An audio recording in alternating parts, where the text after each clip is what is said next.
ay laganap, liwanag na sumisikat, salitang buhay ng lahat.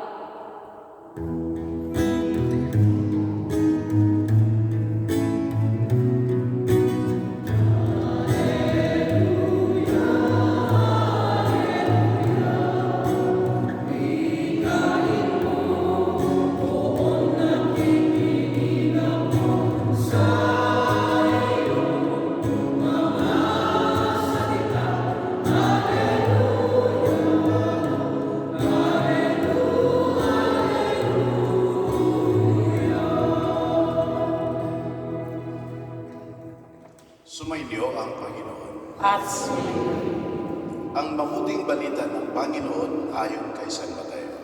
papuri sa iyo, Panginoon. Noong panahong iyon, umalis sa mga Pariseo at pinag-usapan kung paano nila masisilo si Jesus sa kaniyang pananalita. Kaya pinapunta nila sa kanya ang ilang kanilang mga alagad, kasama ang ilang tauhan ni Herodes. Sinabi nila, "Guro, nalalaman namin kayo'y tapat at itinuturo ninyo ng buong katotohanan ang ibig ng Diyos na gawin ng mga tao. Wala kayong pinangingimian sapagkat pareho ang pagtingin ninyo sa tao. Ano po ang palagay ninyo? Naaayon ba sa kautusan na bumuwis kay Cesar o hindi?" Ngunit batid ni Jesus ang kanilang masamang layon, kaya't sinabi niya, "Kayong mapagpaimbabaw, bakit ibig ninyo akong siluin? Akin na nga yung salaping pambuwis." At siya'y binigyan nila ng 1 denaryo. "Kaninong larawan at pangalan ang nakaukit dito?" tanong ni Jesus. "Sa Cesar po," tugon nila. At sinabi niya sa kanila, "Kung ngayon, ibigay ninyo kay Cesar ang sa Cesar at sa Diyos ang sa Diyos." Ang mabuting balita ng Panginoon. Pinupuri ka namin, Panginoong Jesus.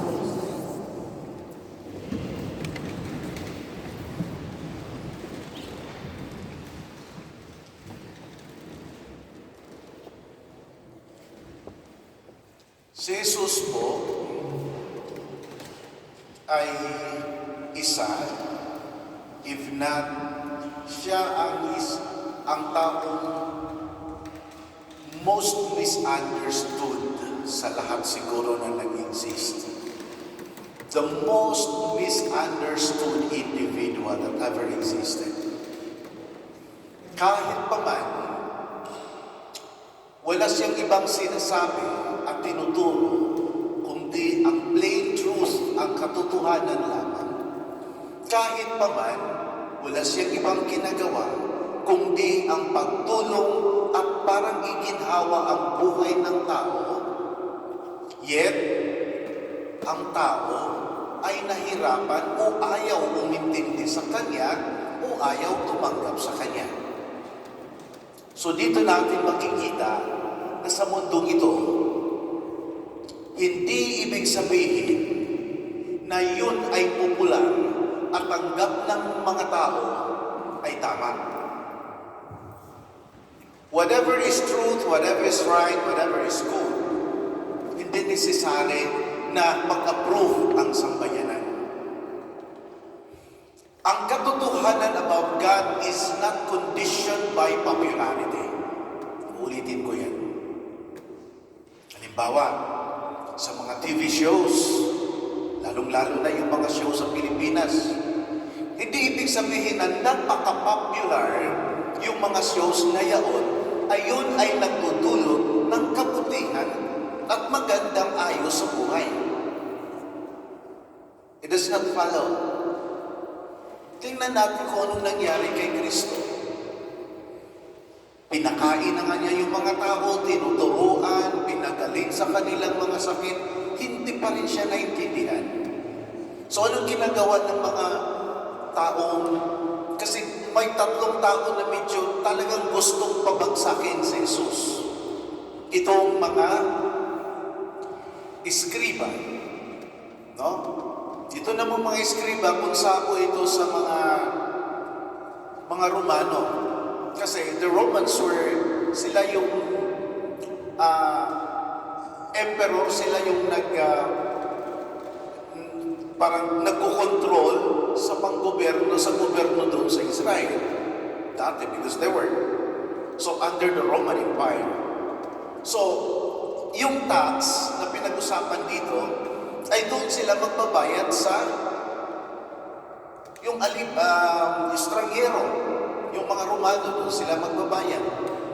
So ito namang mga Sadduceo ay dahil kumplot sila doon sa mga Romano, so gusto nilang talagang bawat isa ay magbabayad ng buwis. Ito namang mga Pariseo ay ayaw nilang magbayad ng buwis. Bakit magbayad tayo ng buwis na hindi naman sila, parang sa kanila hindi karapat-dapat ang isang Hudeo na magbayad ng buwis sa mga Romano. Ito namang mga Zelot ay nag-uupos ito sila sa panggobyerno ng mga Romano through violence. No? Talagang umaalsa sila. Gera ang gusto nila para aalis yung mga Romano. So ito silang tatlo, nagkaisa para pabagsakin si Kristo. So ito ang tanong nila na kay Kristo. Kasi napaka-crucial itong tanong nila kay Kristo. Ano ba? Kayo naman talaga ay natuturo ng katotohanan. Parang binubula nila, akala nila, they will be able to trap Jesus sa kanilang trick. What do you think? Would it be lawful, would it be just to pay taxes to Caesar? Which siya ang nag-ano sa mga Roma, tumatanggap sa mga taxes sa mga tao para sa Roman Empire? Or not?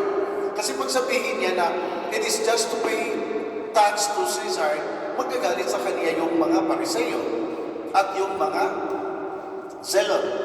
Pag sabihin hindi, dapat hindi kayo magbabayad ng buhis, magalit naman sa kanya yung mga Sadducees at sa mga Zelot. So, walang lusot si Kristo, akala nila. But dito, Jesus made it even clearer kung ano talaga ang dapat sa isang tao. Kung ano talaga ang dapat gawin sa isang taong righteous. Kasi ang bawat isa sa kanila would claim na tama yung ginagawa nila. Bawat isa sa kanila would claim that they are right. Pero anong sinabi ni Kristo? Show it to me. Show me the coin. Kasi alam ni Kristo unang-una kung ano ang intensyon nila. Kaya nga sinabi niya sa mga tao, mga hipokrito kayo, as if they can deceive Christ with their sweet words, yung mga compliments nila. So, pinakita yung coin, show to me the coin. And it appeared as a coin, obviously, mukha ni Caesar.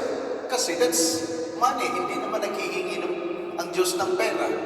Pera is, yun ang way of transacting sa ating, because we are humans. Kumakain tayo. We act and we live dito sa mundong ito. Hindi naman tayo pure spirits. So obviously, sabi kay Kristo, give to Caesar what is due to Caesar, and to God what is due to God. Hindi ito ibig sabihin that there is a dichotomy, there is a wall that divides between the state and the church. Ibig sabihin nito na talagang irreconcilable yung kanyang separation kasi oftentimes ito ang ginagamit na argumento natin na talagang there is a total separation between the church and the state. Hindi po yung gano'n ang interpretation. Yes, Jesus acknowledges the autonomy of the state. But the state has the right to operate on its own. sa kanyang realm, sa kanyang sphere, sa kanyang limitations. But the church as well, sabihin na nga niyan, give to God what is due to God, and to Caesar what is due to Caesar. Dito pinapakita ni Kristo na unang-una, dito pa tayo kaya na si Kristo mismo, babalikan ko yan, si Kristo mismo, what did He do ba? Si Kristo paid tax. Naalala niyo yun? Nung nag-fish silang Pedro, di ba? Ibibigay mo yan, ibayad mo yan sa tax. Jesus went to the synagogue. Jesus was, bilang isang tao, was a very good citizen. Although he was a revolutionary, kasi he challenged the decisions and the strictures sa kanilang sosyeta, but he was an obedient citizen. Nire-respeto niya. Nagbabayad siya ng tax, sinusunod niya yung Sabbath, he observed Sabbath, but go beyond. Yun ang sinachallenge na Jesus wanted to expand their understanding of the Sabbath. He did not abolish the law, but he led the law to perfection. Hindi niya inaalis ang batas na yun ang ginagamit nila bilang guide, but brought that law to perfection. So anong ibig sabihin nito? That habang dito tayo sa mundong ito,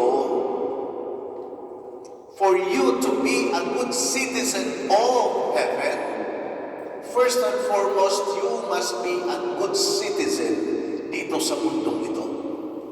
We can never be a good citizen of heaven, and we can never be a citizen of heaven if we are not a good citizen sa mundong ito. It is dito sa mundong ito na dapat ipakita natin kung ano ang Diyos.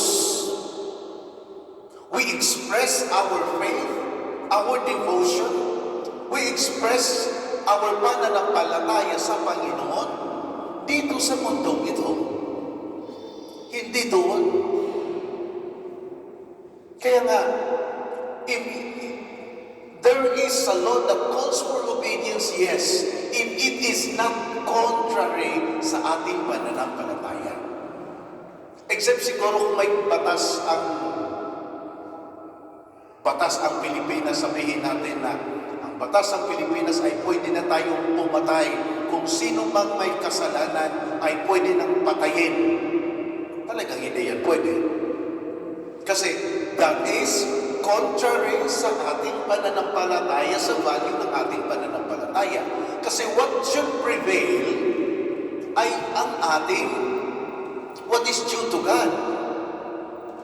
At pag sinasabing what is due to God, anong karapat-dapat sa Panginoon, alalahanin natin yung sinasabi ni Kristo. Go to all the world and proclaim the good news. Paano natin yun masagot yung challenge, yung mission na yaon?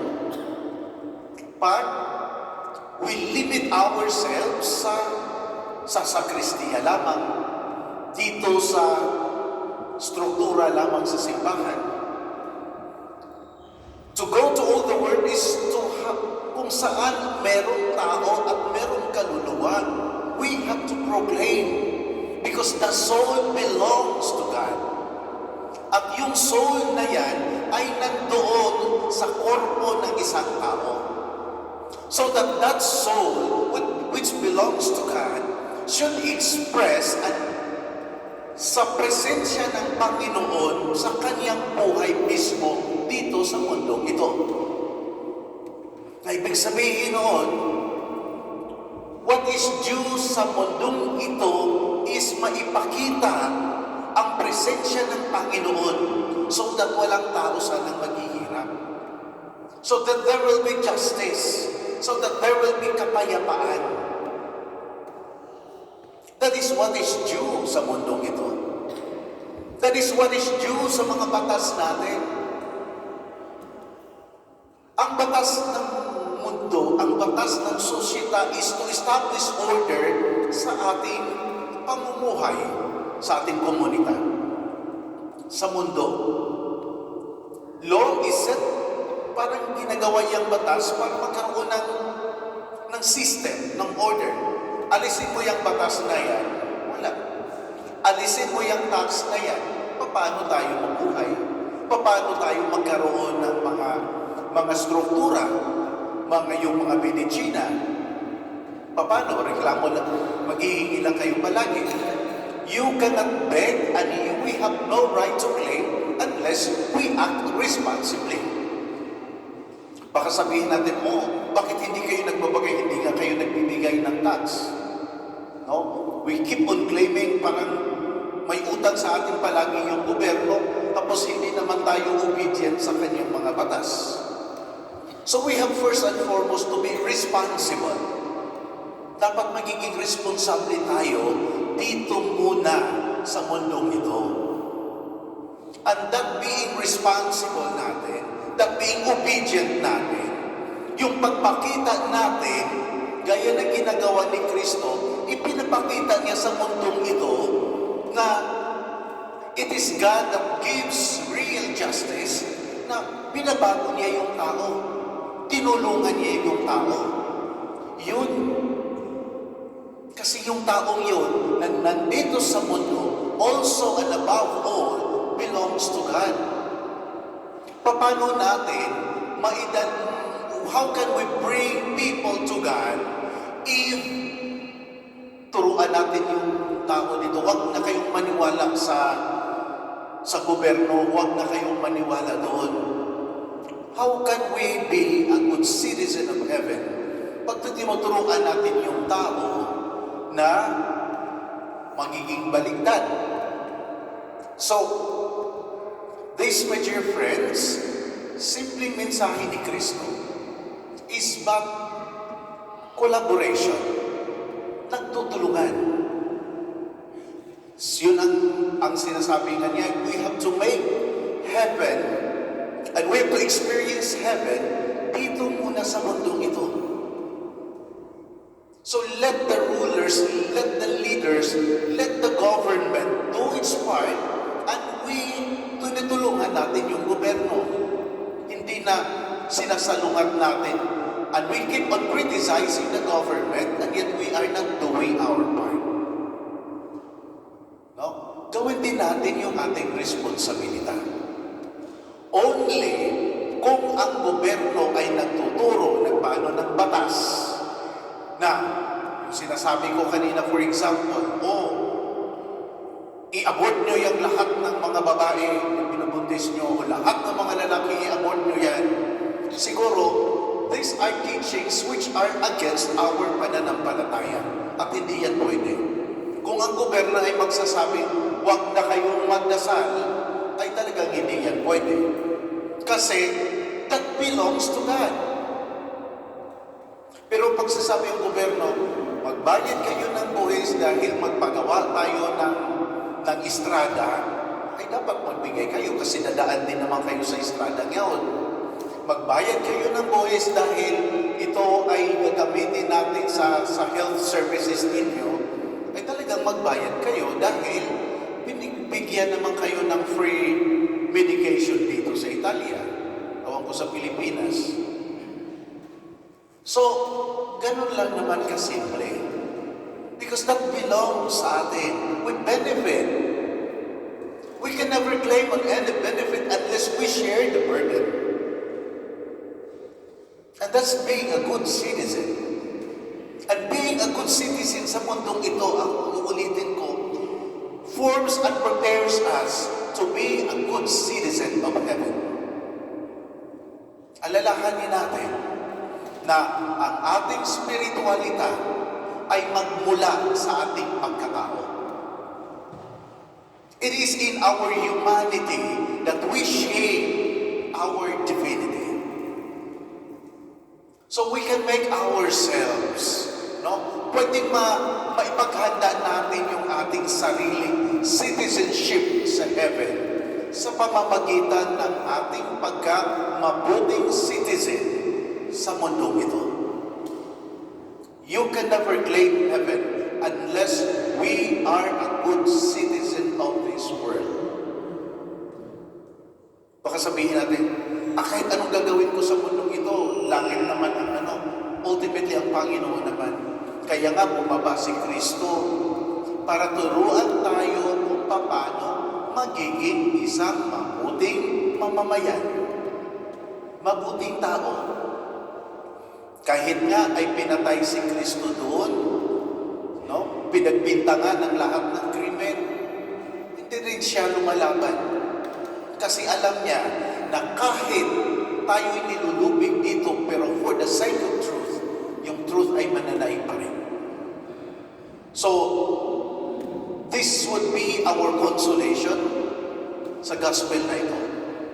That even if this world will deprive us, nagdi-deprive sa atin ng mga benepisyo, halimbawa, but for as long as we do our part, God knows what is best for us.